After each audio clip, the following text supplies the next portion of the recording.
කොහෙද ගෙවල්? කලින් නම් බලතුරු බිස්නස් කරේ. අපේ බිස්නස් එක පටන් ගත්තේ ජනවාරි පළවෙනි. පොඩියට හරි ඉතින් තමන්ගේම කියලා මොකක් හරි ඉතින් ව්‍යාපාරයක්. නෝනා සපෝට් එකක් දෙනවද ඉතින්? ඔව්.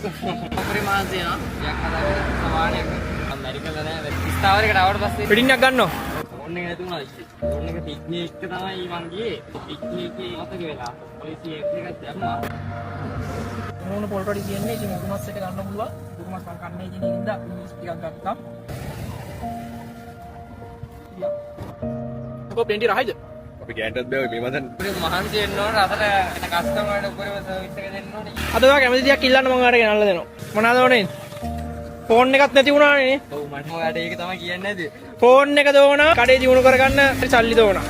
කඩේ දිනු කරගන්න මට මේ අවස්ථාවේ කියන රස්සාවක් විදියට මේ තියෙන හැම දෙයක්ම කරගන්න මට මේ දේ වටිනවා.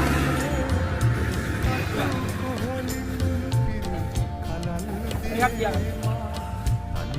අර ඒ පොඩ කරන්නේ පුළුවන් විදියට දෙයක් කරගත්තේ. දෙයක් කරගෙන ජීවිතේ සාර්ථක වෙලා ඒ කාටවත් මේ නැතුව අම්මා තාත්තා සලකලා වෙඩින් එක මට කියන්න ඕන හරියද? අනිවාර්යෙන් හරි එහෙනම් ජයය. මොනවා කතා කරන්නේ? ඉතලම ෆෙස්ටිවල් දෙක්කේ අර වඩේට මේ අර විදිහට මේ ඉටිකෝල් ටික් එක ගහන්න ඕනේ කියලා. නැත්තම් කැමල් දූවිලි වදිනවා. අලුතෙන් රෙස්ටුරන්ට් එකක් දැම්මම මං එන අනිවාර්යෙන්